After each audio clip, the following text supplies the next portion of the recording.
Good evening. We'll call to order the Colerain Township Board of Zoning Appeals meeting for Wednesday, February 27th, 2019. If you would all please join me, we will do the Pledge of Allegiance. I pledge allegiance to the flag of the United States of America and to the republic for which it stands, one nation, under God, indivisible, with liberty and justice for all. Thank you. In the event you have not had an opportunity to bring an appeal before the Board of Zoning Appeals, I'm going to go over a brief explanation of how the evening will proceed. There are two components to my comments. The first will be a listing of the primary functions of the board, and the second will be a sequence of activities for the meeting this evening.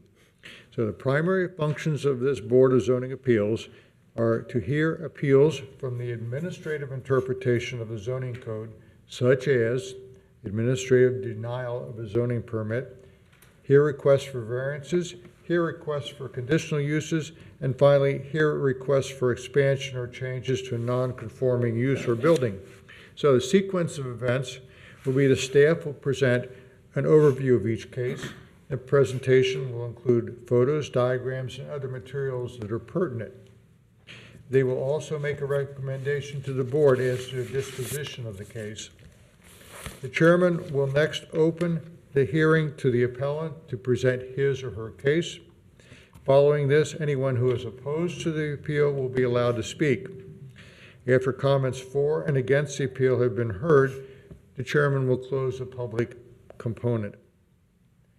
Each board member will then address the questions to the appellant, staff, and as appropriate, those opposed. After questions have been answered to the satisfaction of the board, the chairman will ask for a motion to approve or deny the request. The vote is the final action of the board. Now, housekeeping. For the public, please make all comments from the podium. All testimony is recorded, and it's important that the transcriber or the recording be heard correctly, so we can keep track of what is said. The nature of the BZA is quasi-judicial. Respect for and by every participant is paramount. The chairman reserves the right to excuse from the hearing anyone displaying disruptive behavior. The next order of business will be the roll call. Ms. Wilson. Present. Mr. Bartolt. Here. Mr. Roberta. Present. Mr. Reiniger. Here. Tonight is kind of unique in that we have two pieces of business that happens once a year. The first will be the oath of office to new board members and alternates, and the second will be election of the officers for the upcoming year. So, Mr. Solomon.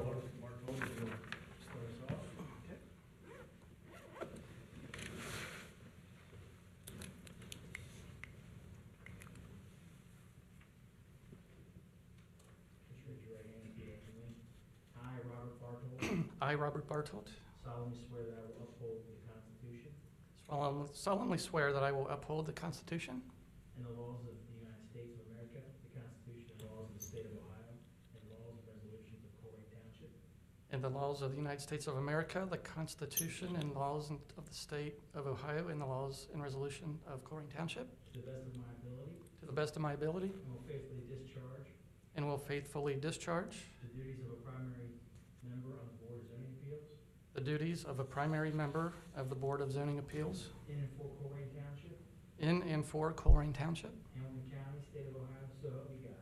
Hamilton County, State of Ohio, so help me God. Thanks so much. Sure. Thank you. Congratulations. I'm going to sign.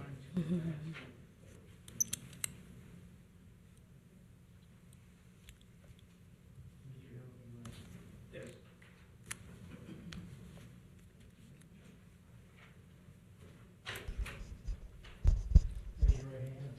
Repeat after me. I, Samuel Hill, I, Samuel Hill, solemnly swear that I will uphold the Constitution and laws of the United States of America, solemnly swear that I will uphold the Constitution and laws of the United States of America, the Constitution and laws of the State of Ohio, Constitution and laws of the State of Ohio, and the laws and resolutions of Colerain Township to the best of my ability.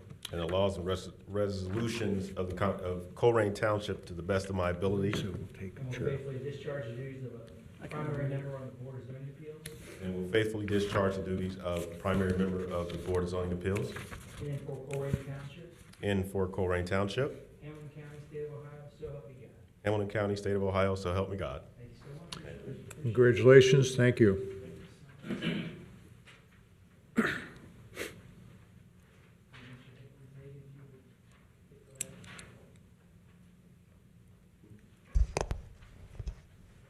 Raise your right hand and repeat after me.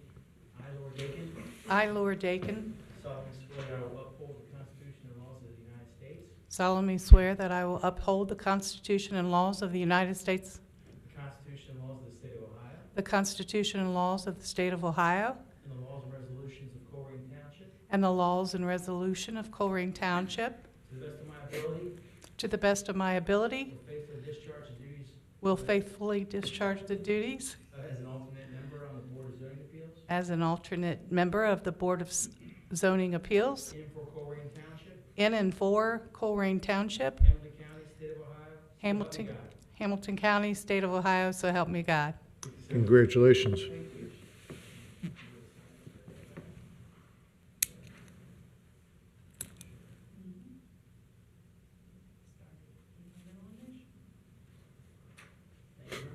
very much.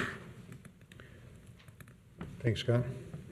Okay, the next order of housekeeping here is the election of officers for the upcoming year.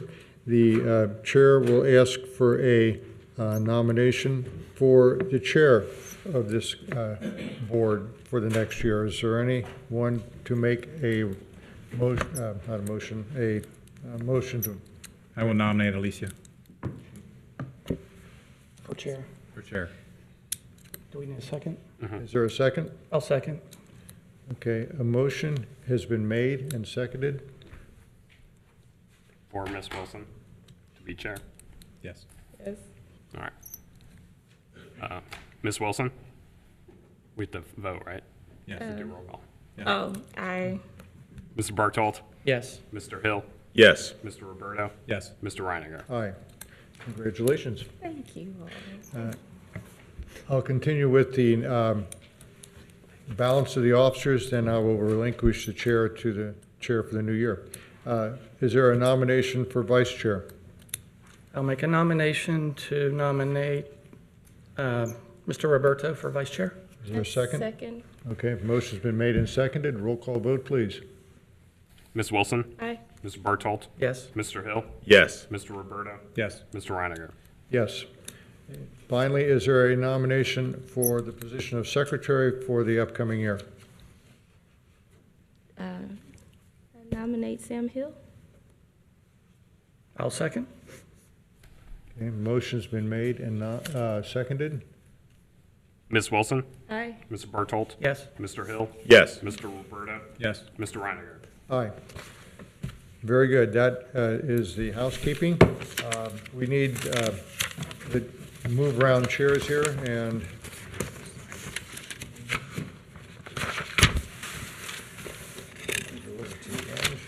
Do I need to? I don't know. Are we switching to? Oh, not tonight. Maybe next time. give me my name. Welcome.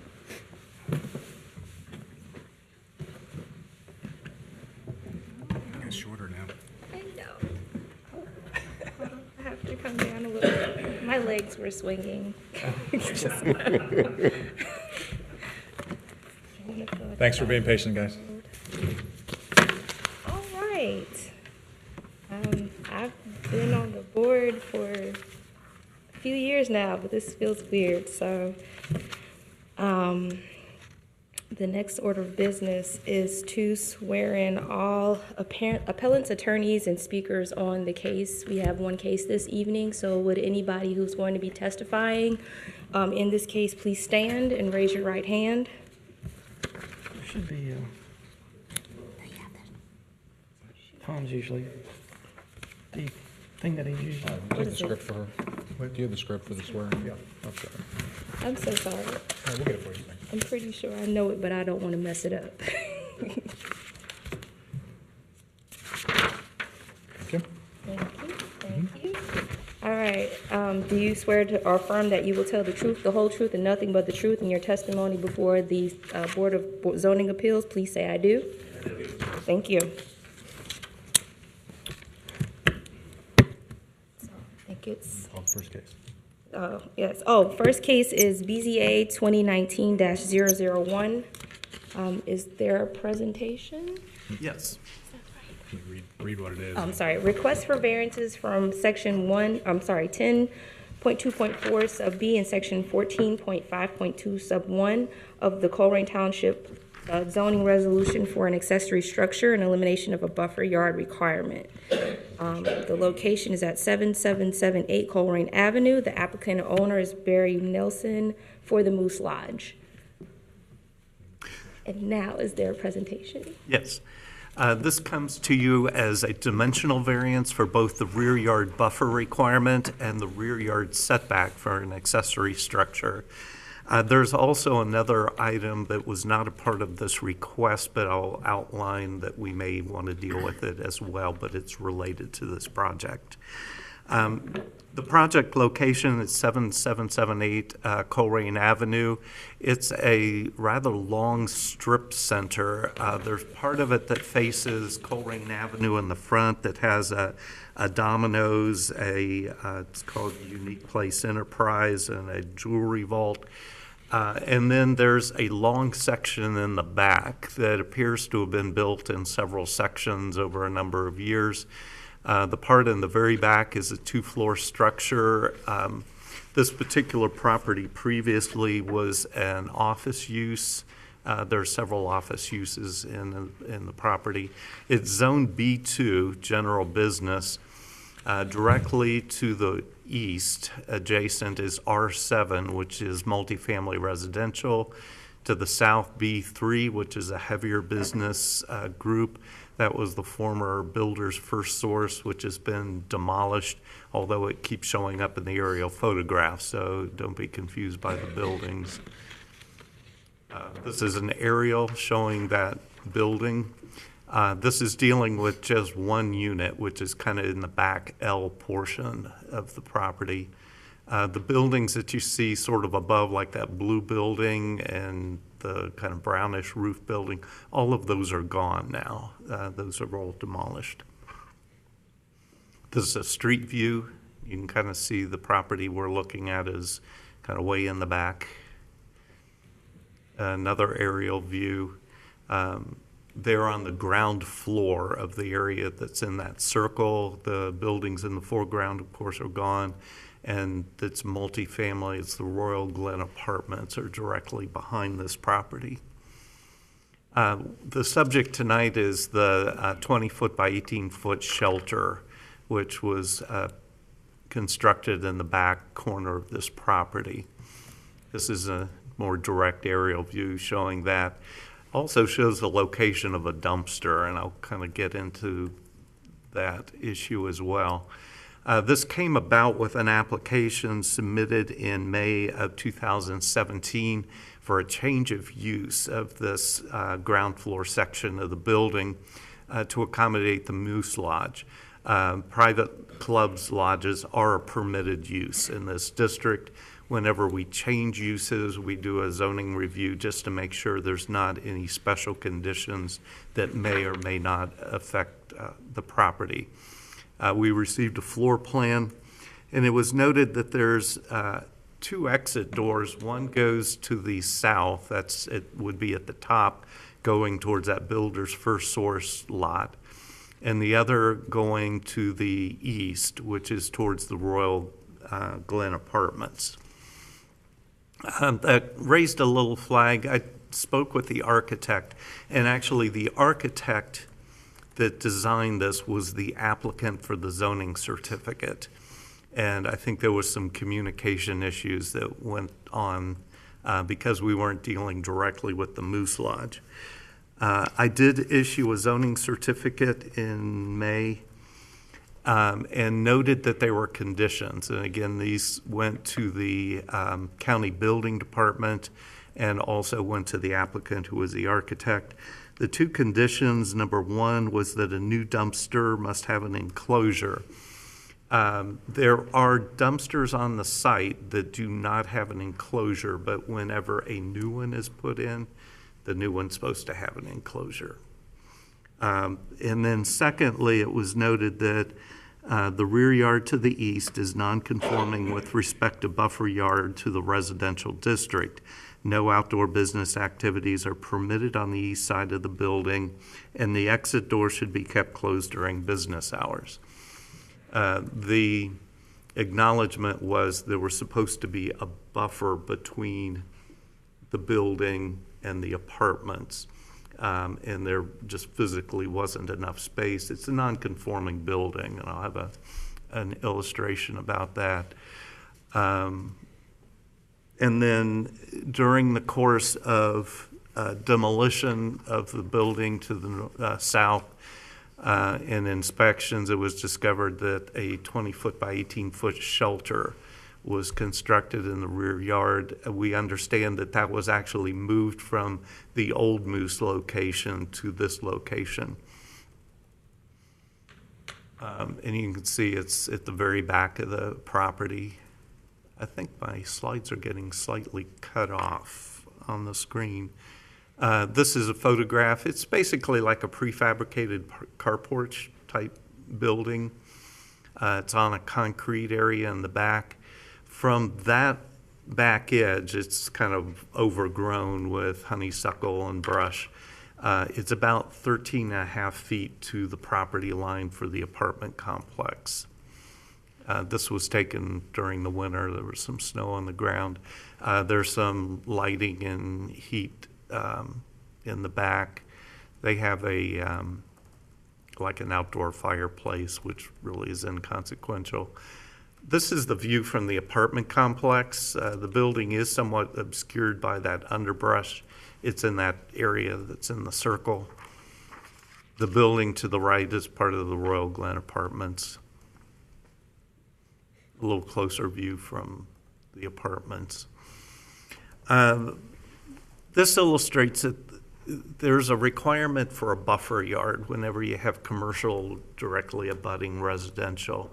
That buffer yard is required if it's new construction. And again, if they had done nothing with the current building, it's a grandfathered condition. The issue comes to play because there's a new structure being put in, and it's actually within that buffer yard. It's a 30-foot required separation. Not only is it just a separation, it's required to have things like a privacy fence or evergreen shrubbery between, or trees or shrubs between the business and the residential. And then there's also a line showing what the 40-foot minimum setback is. And in the B2 zone, the setback, the required setback for a residential zone is actually the same as the rear required setback of that adjacent residential zone. Happens to be 40 feet for the R7 district. And that's how we get the 40 feet for the B2 zone. The rear yard setback, if it were zoned commercial, is 0. Like, for instance, there is no setback requirement for the property to the south where the former builder's first source is. It's only with regard to the residential. So the building itself is non-conforming, and the new accessory structure is fully within that required setback. This is the dumpster. I mentioned that there was a requirement for an enclosure for the dumpster, and that will still be an outstanding violation unless the board feels like you want to also deal with that issue as well. It was not part of the application, however. Staff findings: the buffer yard variance requested is substantial since the structure exceeds the buffer setback requirement by 28 feet 6 inches. The current structure is only 1 foot 6 inches from the property line. Well, it's actually 13 feet from the property line. It's 1 foot 6 inches of the part closest to the building is out of the buffer strip. the remainder of the building is within the buffer strip. Granting of the variance would grant consideration not available to other property owners in the neighborhood. The property in question would likely yield a reasonable return without the variances. The granting of the variance would probably not have a negative impact on neighboring properties, but would create a precedent to allow for accessory structures or similar on properties if requested. The approval of variances would not affect the delivery of government services. There are no unusual topographic site configuration issues related to this property, which would prevent the reasonable application of the accessory structure and buffer. The express nature of the hardship is based on adverse relation between neighbors and not a physical attribute to the property. By taking into consideration the benefit to the applicant if the variance is granted is weighed against the potential detriment to the health, safety, welfare, and neighborhood and broader community, staff finds that substantial justice would not be done by granting the variance for the buffer for the accessory structure. The concern is obviously that there may be adverse impacts on the apartment complex to the rear. Therefore, we are recommending for denial, basically, that the buffer strip is required for a legitimate reason in this particular case. If you do consider granting the variance, we would suggest that you may supplement that with some requirement for buffer screening, like privacy fence, evergreen shrubs, something like that. Also, I probably should say the sequence of this was we granted the zoning permit, assumed that nothing was going to be in the back. During the course of the demolition of the building next door, we got a call that, hey, this structure went up in the back, triggered that, oh yeah, that wasn't supposed to happen, and they're supposed to get a zoning certificate for that structure as well, which they did not do. We sent a notice of violation to the applicant. They applied for the zoning certificate for the shelter to stay where it was. We had to deny that zoning certificate, and then they're appealing it to this board. So that's kind of the sequence of how it got here. Any questions? Does anyone have any questions? I do. Just for clarification, you said that you received a call. Was it a complaint, or was it more of, was it a staff member that saw this, or how? It was actually a member of the public who was just curious about things going on in that neighborhood. Okay. And pointed out that the shelter was there. Okay, thank you. And, well, Chairman, I do have a question. Yes. If I may. Does it make a difference whether the structure is fixed to the ground or not? This is a seemingly portable structure versus one with footers and all that. This type of structure, the building department does require a building permit. If they are not adequately secured to the ground, they can be real hazards in high wind, as in they can be picked up and thrown around. So we want to make sure they are very well anchored into whatever concrete foundations. So it is considered a permanent structure? It's also hardwired. Yeah. Okay, thank you. and we are just dealing with this structure, not the dumpster, is that correct? The application is for the building. And we haven't had the conversation of what happens about the dumpster. I know that the conversation was, well, the other dumpsters are not screened. Why should this one be screened? And I'm just obligated to point out that anything new is required to have a screen. But as far as our hearing and case tonight, it's really just this structure. Right. Okay. Any other questions? Okay, I'll make the motion to open. No, you can ask for the applicant. Okay. Is the applicant present? Okay. Give a presentation. Okay. Do you have a presentation or anything that you would like to say? Okay, if you could please approach the podium.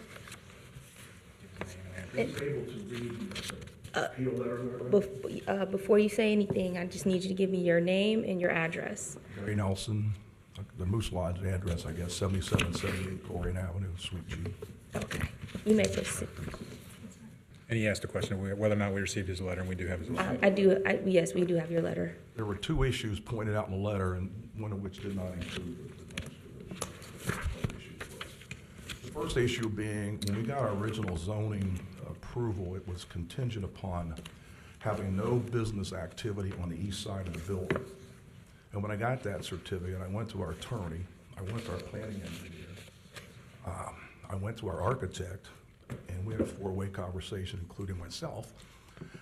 And the only thing we do back there is the same thing we did at the old lodge, and we were there since 1975, is go out and let the people go outside and smoke. That's it. We assumed it meant like you were gonna have tables and chairs out there and waitress service to come out and serve food and stuff, would be a business activity. By definition, a business activity has to have a profit or loss component to it. This is nothing more than the members finding a place to smoke out in the back. The shelter was brought down, as already mentioned, from our old location. It is portable. We brought it down. We can take it away. It's only there to keep the rain and the snow and stuff, the elements off the people out there smoking. The chairs were brought up. The chairs are out there for people, when they do smoke, they can sit down. We've got bartenders that might be on their feet 8 to 10 hours. We don't have a lot of money. We're a nonprofit organization, not for profit, I should say. So we watch our pennies pretty closely. These chairs, you can see, they're just outdoor plastic chairs. There's nothing unique about them. The structure itself is anchored, if you can see on the rail there. In the summertime, like this picture was originally taken by Marty's or your guy, one of your guys. You can see the foliage there on the left. What you see through the structure is the property that Duke bought, and I understand they're gonna build something back there, I don't know. But the structure's not even visible during the spring, the fall, the summer. It's only in the winter. And there was a slide on there even in the winter. You could barely see it from the apartment buildings. So wasn't created for any kind of business activity. We don't even have waitress service inside the lodge. You gotta go, if you wanna get a beer or something, you gotta go to the bar and get it. So we definitely don't have anybody coming in and out. That's strictly smoking. We don't really want people out in the front of the building to smoke. We're a family center, and it doesn't look good when you got a bunch of people standing out there like it's a biker bar or something, smoking cigarettes, and you got kids coming in. The other situation is right outside our front door, there's an activity room for the kids. Now, if they go out there and they smoke, and they throw their butts on the ground, sometimes the language, there might be a cuss word just in a normal conversation with adults. And right within a half-inch thick window, there's a bunch of kids in there. So it's just not a good place for smoking, and that's the only other alternative we have. If we can't provide a smoking area, we're gonna lose membership. And my estimate is 10 to 15% of our members smoke, boys and the men and the ladies. We have 400 men, and we have 200 plus women in the lodge. So even if we lose half of that number, it's a hardship to us. And it's all about smoking. They obviously can't smoke inside, and now we're not gonna give them anywhere to smoke outside. And the structure itself being against the code, I don't deny that's against the code, how they presented the code. It was my ignorance that I didn't know there was a code that was gonna come into play here. It wasn't like we tried to get by with anything. The business activity section of it, which was in the original permit, I dispute that because it is not a business activity. If that's what it's intended to do, then I think the ordinance should be rewritten and say any outdoor activity, not just business. But we let it go, didn't say anything about it after our meeting with 4 people, architect, planning engineer, myself, because we couldn't believe it. Smoking would fall into this category. So anyway, that's the structure, that's what it's for, that's all they do back there, all we do. I don't even smoke, so I got no skin in this game per se. But I know it's gonna be a hardship to us if we have to remove that. And it was at the old lodge, we brought it down. That doesn't know, and there's also a letter in my documentation for the fire department. They have no problem with it at all. It doesn't block an egress out of the building. The egress is on the south side. So we can't do anything on the south side. So for those reasons, and so the third thing being the dumpster, it seems like we're getting picked upon. We've been in the township since 1975. we've not had an issue of any kind with the township that I'm aware of.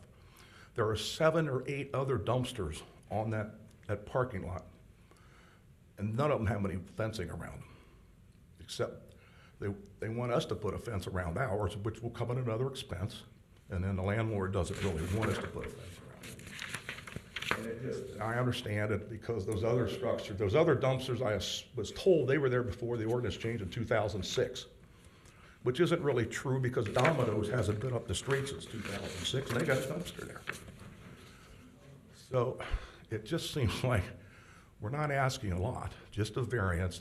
Well, let us go back there and smoke, sit down at a chair. Need be, I could remove some of the chairs. It's not a business activity. And the dumpster, I'm not sure what purpose that fence would, if any of you guys go back there and see this property back there, it's lined with junk cars, broken down. The parking lot's full of potholes. There's 7 or 8, like I said, dumpsters up closer to Colerain with nothing around them. So to pick on this one little dumpster sitting there to tell us we got to spend money to put if you could tell me it serves some kind of purpose, I think we could all understand it. I don't know if it's supposed to be for a visual perspective, the optics of it. I don't know the rationale behind that. And if it was sitting out on Colerain Avenue, I'd say, yeah, well, sure, we should have a fence or something around it to block the view of it. But that's not the case here. It's so obscure back there, you can't see it from Colerain Avenue. So anyway, those are 2 things I'm asking. It's not a business activity, so we should waive that requirement and agree with me that smoking is not a business activity. The second being the structure, it is not really detrimental to any of the neighbors. It doesn't even present itself to the neighbors. The other thing being, if you look on one of those charts that we submitted, the overhead diagram, it's marked on there the distance between the structure and the building. There's an offset between the fence line, which is shrubbery, right? You see right there. There's another 60 feet before you even see the back of the building. So you add those together, you're over 90 feet before, and I understand it's the property line itself. But the reality of it is we're 90 feet away from the property structure back there. So, you guys want to add anything? Did I miss anything? So you can attest that we only smoke there, correct? Well, hold on a second, I'm sorry. If you have to speak, or if you'd like to speak, you have to come to the podium. So if that's the finish, if you're done with your presentation, then you can have a seat. And sir, if you would come to the podium, be sure to give us your name and your address, and then go on with your presentation. My name is Jimmy Swaggart. I am the governor of Cincinnati Lodge Number 2, 7778 Colerain Avenue, Suite G. I will attest that is the only activity that happens on the outside. And once again, I don't smoke either. But I will attest, Barry, I have a lot of members that do smoke, my wife being one of them, who is also a bartender. And on Saturdays or Sundays when they're required to work and open to a close, nice place to sit down would be nice also. Like Barry said, we've been in this community since the early 70s. This Moose Lodge is one of the oldest in the United States. We started on Plum Street, moved up to Colerain Township. Like I said, we're not for profit. We are here to help kids, help seniors. We donate quite a bit of money all around, but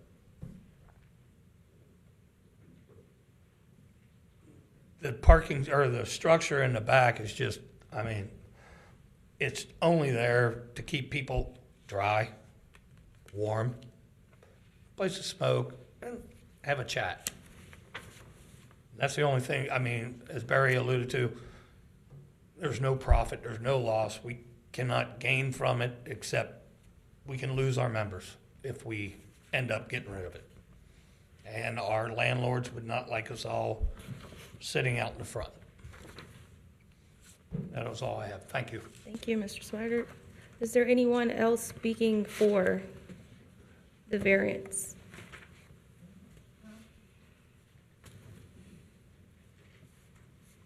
I'm Christina Thiemann. I'm a 14-year lodge member. I address 777 Colerain Avenue. I'm currently the junior regent with Women of the Moose, Chapter 101. You know, everything that has to be said is said, so I'm not going to drag on and drag on. But just to say that, you know, with the Moose Lodge, we are trying to establish ourselves in the community as a partner to really do good for our community. We are an active member with the Chamber of Commerce, so we're really trying to establish ourselves, and membership is the key. You know, we can only survive through our members, and if our members can go somewhere else and have a few beers and a smoke with an established restaurant, they'll do that. So, you know, by having this and having the key elements to do what we do in the community is really key for us. So thank you very much. Thank you, Ms. Thiemann. Is there anyone else speaking for the application, the variance? Is there anyone in the audience that's here to speak against the application? All right, is there a motion to close the public? Also move that the public portion be closed. Seconded?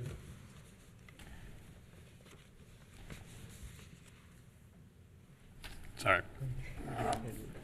Mr. Bartolt, Yes. Mr. Hill, Yes. Mr. Roberta, Yes. Mr. Reiniger, Aye. Ms. Wilson. Aye. Does anyone have any questions for staff at this point? Yeah, start off with just to pick somebody from our group. Okay. I'll start with Mr. Hill. Do you have any questions for the applicant? I do have questions for the applicants. Can someone please outline the scope of what your organization does in terms of what you do in that building? I know you mentioned you do things for women and children, but can you kind of elaborate on what your organization is and what they do? Yeah, we're one of about 1,000 lodges. This organization is represented in Canada, obviously the United States. It's over in Bermuda, it's over in the UK. Been around since the 1800s. And we're a community service organization. We raise money to help young children. We have a 1,000-acre campus up near Chicago where underprivileged children can go there if they pass the criteria. And they go there they could be 4 or 5 years old. They live there, they go to school there, they graduate there, on up through high school. On the other end of the world, if you will, or the lifespan, we have a place near Jacksonville, Florida called Moose Haven. It's about 700 acres, and it's a facility for people who are in need of assistance.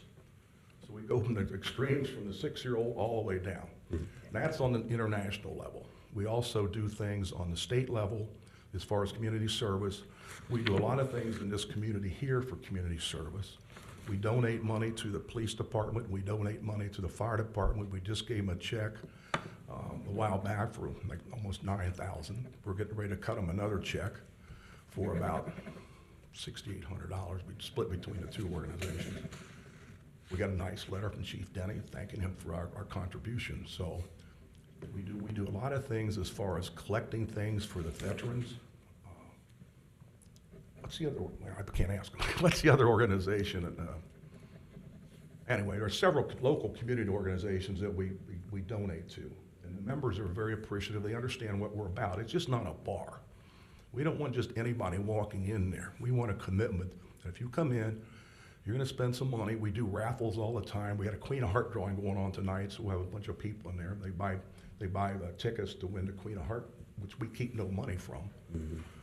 But it's a community service organization. It's a fraternal organization. It has a chapter and it has a lodge, which is men and women. So I don't know if that answers your questions or not. So what I'm getting at is, you indicated that you have members that come to your lodge. Yes. And those members, and you mentioned that you sell alcohol. Do you sell food as well, or is it just alcohol? We do not have a working kitchen. We did at the old lodge, mm-hmm. but we couldn't afford it because of the new requirements, we couldn't afford a hood system to put in so we could have fryers and stuff. We do, like, we're gonna serve food tonight, but the food was prepared at one of the members' houses and we brought it in. So on Tuesdays, we have tacos. We donate that money to the community center. We pick different places to donate the money to. That's on Tuesdays. Wednesdays, that money, what little we make, we only, like, you go up there tonight and get a nice meal for $6. So your members, in a sense, are your patrons, Exactly.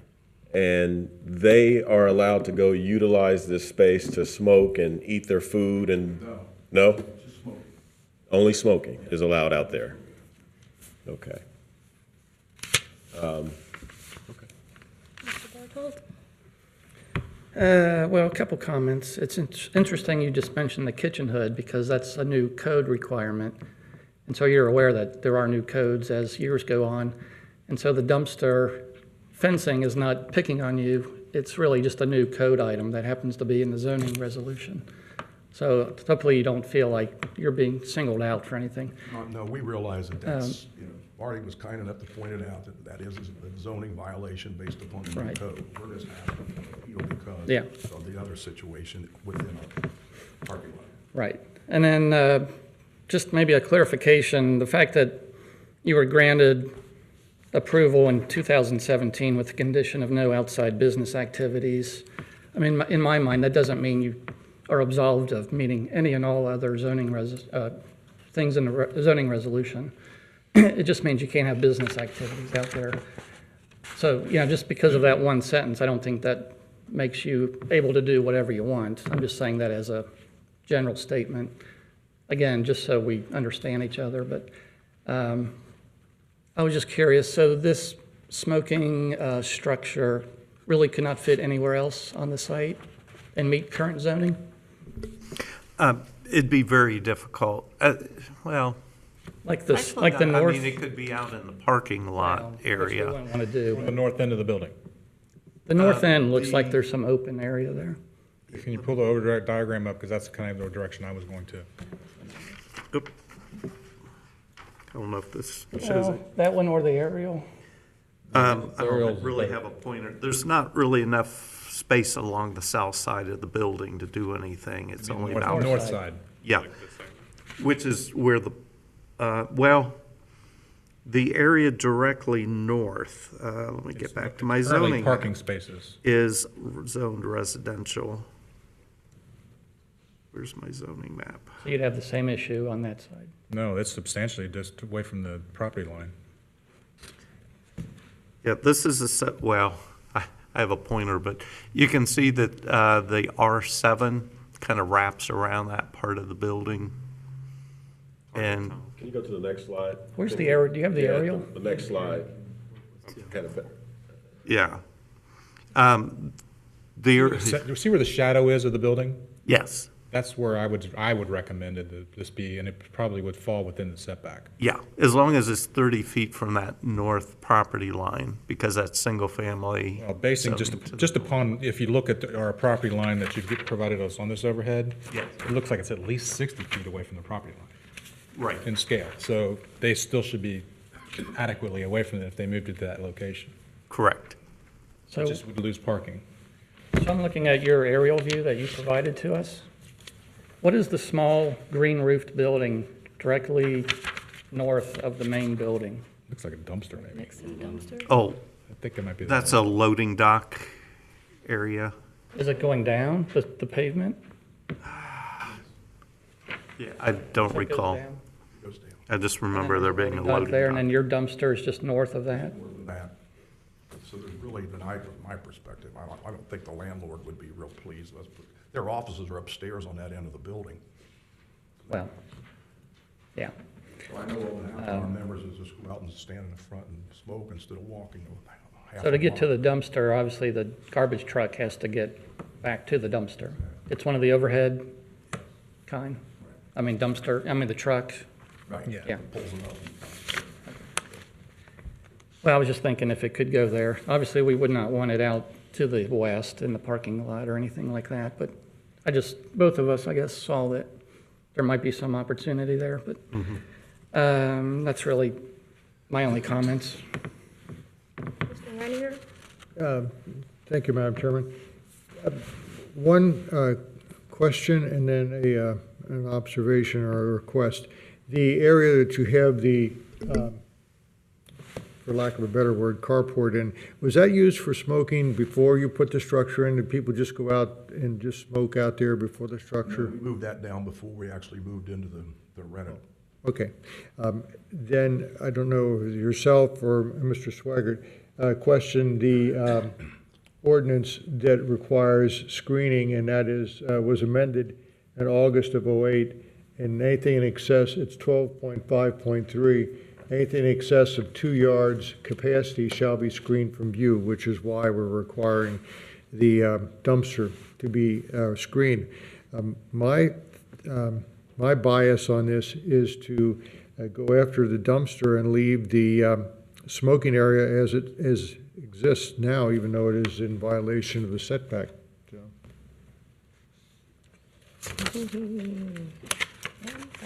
Why is my mind slipping? Okay, is that? thank you, Madam Chairman. I noticed that there was a pile of firewood out there. What was that being used for? The heaters in the top of the structure that we use at the old lines, they no longer work. So there's no any kind of heat back there. We're probably gonna just take those heaters out, but we ran electric out to them, and they're very expensive to replace the heaters, so they'll go out, and we got an actual fire. I think you probably saw it there. Okay. So fire department has no problem with that.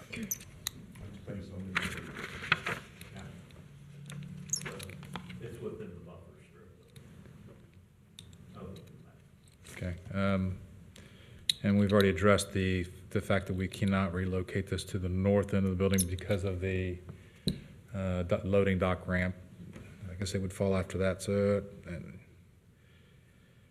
and if I would like to give you a scenario, your house is the house that's in the property, you know, the apartment building. Let's just say that's your property. You're living there, and somebody comes along and they put a shed right along the fence line.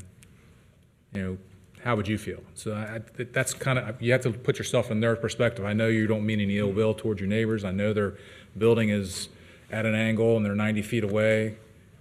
But again, you're adjacent to their property line, and you could potentially, you know, cause some harm to their property value. We have just not had any complaints from them.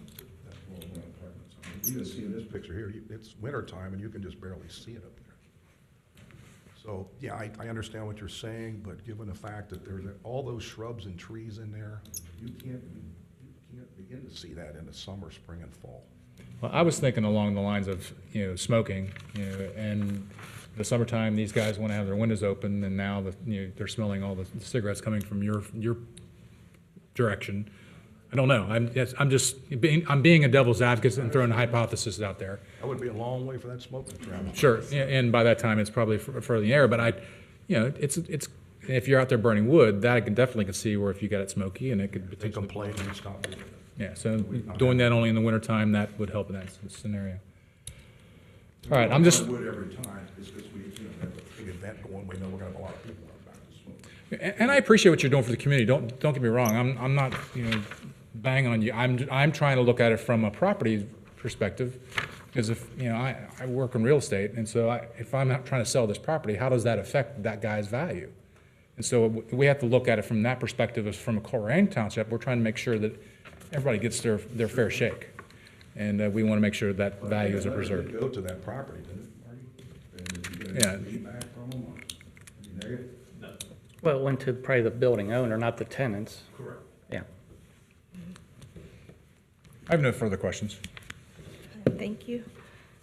My question is, would you be willing to construct a fence according to what the zoning regulations require, just to add a buffer in between?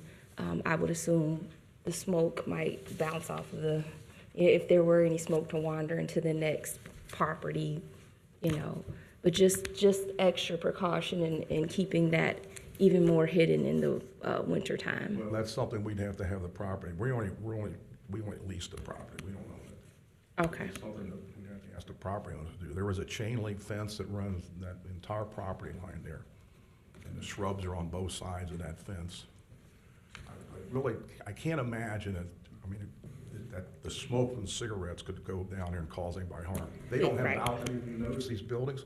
There's no balconies. They're pretty far. And my concern is not so much the smoke. I'm just throwing that out there. My concern is mainly just making sure, what if the building property manager next door decides to tear down the trees for whatever reason and build a park, things like that. So I'm inclined I would be more comfortable if maybe you were able to have a conversation with your landlord and see what they would be willing to do, work with you as far as further concealing the shelter back there. That's kind of where I lie with it. I understand that it's a hardship for you to move it. I understand there's nowhere else for you to move it. And I do believe that I have neighbors who are members of your lodge. And so they had already told me before if this is the same place of the good that you all do. So I do believe that you're an asset to the township and wherever else you all provide your assistance. I think just for aesthetics, it'd be nice to be able to conceal that a little bit more. So, I have another question. yes, Mr. Bartol. Can you go back to the slide of the actual shed? That's kind of a close-up of the interior of it? Like that one or the next one, I think it was. Was that a light? Are those lights? Those are heaters. Heaters? Yes, those are the ones that don't work. But do you have electricity going to this structure? It's not turned on because the heaters don't work, so. I was just curious if the smoke is an issue, if ceiling fans could be installed to, Well, we could put a Dissipate. couple ceiling fans in there, because like I said, we do have electric out there. yeah. And these things aren't working, and they didn't work that well at the old lodge, to be honest with you. Yeah. They didn't put out enough heat. I mean, if you would be willing for at least something like that, that would help my decision, but, and the other thing for the staff is, if we were to grant a variance in favor, can it be temporary and only for this tenant, so that it's not forever allowed? Generally, once a hardship is established for a property, it's considered to run with the property.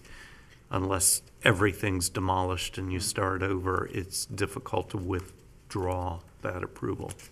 But it wouldn't be used, they couldn't expand that use or variance. For instance, they could only use it for smoking. They wouldn't be able to eat out there. They said they're not doing so. I mean, like a future tenant. He would be limited to only using it, to take shelter and smoke. Yeah, but you are saying it's, once the variance is passed, it's kind of For the structure. for the life of the structure. Okay. Well, even if the structure's destroyed, they could put another exact structure back. All right. Any other questions from the board? Someone like to make a motion? I just want to clarify with the law director. So it is true that if there was a condition, or if the board wanted to place a condition that said, if this user leaves, they are required to remove that structure. Well, I would think that because it's portable, they could probably take it with them. Well, I think that's where we were going, is we want to make sure that this isn't, that the board isn't approving something that is going to be used in a negative manner down the road. Is that something that we could state that it's as a requirement, once this business operation ceases, that has to be removed? Is that something that we could? You could put it on there. Okay. Well, I would be inclined to approve the variance if we could, and I don't know how everybody else feels about it, but I would like a fence, or if he has to come back and talk with I understand he has to talk with the landlord about it, but. What if they put some screening from post to post? That would be, On their to make it look property? nicer. Yeah, just so it screens that you can't see the people in that. Would that satisfy that need? I think that would be okay too. Like, I'm open. That way you're not having to go back to your landlord. You can put some screening up there so that you can't see into that space. We didn't put something down the side, you just can't put it on the ends because then we have a fire department. Oh, Sure. yeah, no, just, And that would only be the screening side. just based in facing the back, the rear of the property. Me personally, I'd like to see evergreen vegetation versus a fence. I mean, fence Yeah. would be, but I'd rather it be Some- screened all year round. So I think the vegetation would be a little bit better, in my opinion. So if they leave, they're not having to tear down the fence. It's more vegetation. That's, Something. Well, the fence I'm referring to would be actually go with their, Attached to the their structure. property. It would Yeah. be from their post to post. Okay. On the structure, not on the. Gotcha. That way they don't have to go to their landlord to get permission. It's their structure. Gotcha.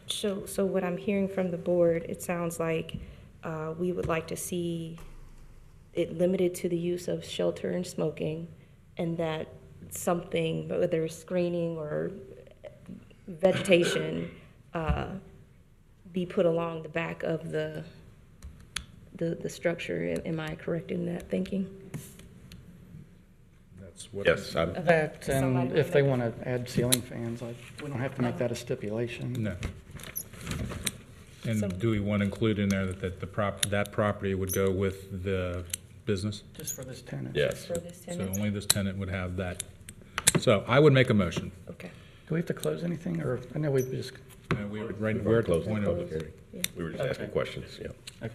we're at the point where we can make a motion. So I make a motion that the applicant be allowed to keep the structure in the location that is in, provided that screening is applied to the east side of the structure so that the residents can't see in through it, and that it will only be utilized as a smoking area, and if the tenant vacates the property, you take the structure with you. Okay, motion's been made. Is there a second? I'll second. Roll call? Can we have discussion on that? Discussion, I'm sorry. Is there discussion on this? Motion's been made and seconded, so we can discuss. Yes. I would additionally, I concur with the motion, but an additional condition I would like to see is enclosing a dumpster. But that's already a condition of their They're approval. not- they're So not that's something, meeting it.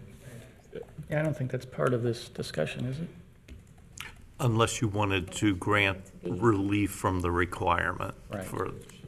The requirement for the enclosure still stands. correct. Okay. So do we need to redo And- the motion? No, because we can't change that, other than reiterate, we would appreciate if you take care of it.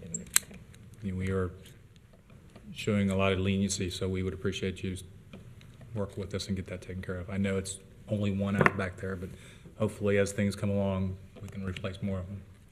What is the definition of fencing around it? Does that have to be constructed? Typically, it's a 6-foot-high privacy fence, like a wood solid fence. Chain link wouldn't work? Negative. Shield the view of the dumpster. Kind of thing for visibility. No chain link Yeah, with look at- slats. Look at any McDonald's or Chick-fil-A, they all have something similar, and theirs are brick, but you can do wood. So a motion has been made and seconded. Has been any further discussion on the motion? No. No? Okay, we can have roll call. Mr. Bartolt, Yes. Mr. Hill, Yes. Mr. Roberta, Yes, Mr. Reiniger, Aye. Ms. Wilson. Aye. you've been granted, sir. Your variance has been granted. Thank you for the service that you provide to the community. All right. No, you're may more than leave welcome to or stay, or you stay. can leave, it's up to your discretion. Moving along in the agenda, we have no unfinished business. The next item on the agenda is approval of minutes from our December 19th, 2018 meeting. Has everyone had an opportunity to read the minutes? I make a motion to approve the minutes as written. Motion's been made. Motion's been made and seconded. Any corrections, comments? No? Roll call, please. Mr. Bartolt, Yes. Mr. Hill, Yes. Mr. Roberta, Yes. Mr. Reiniger, Aye. Ms. Wilson. Aye. All right. Our next meeting is on March 27th, 2019. We have, next item is administrative matters. I see none. Would anyone like to, I'd like to make a motion to adjourn. I'll second. roll call, please? Mr. Bartelt? Yes. Mr. Hill? Yes. Mr. Roberto? Yes. Ms. Reiniger? Aye. Ms. Wilson? Aye. Thank you, everyone.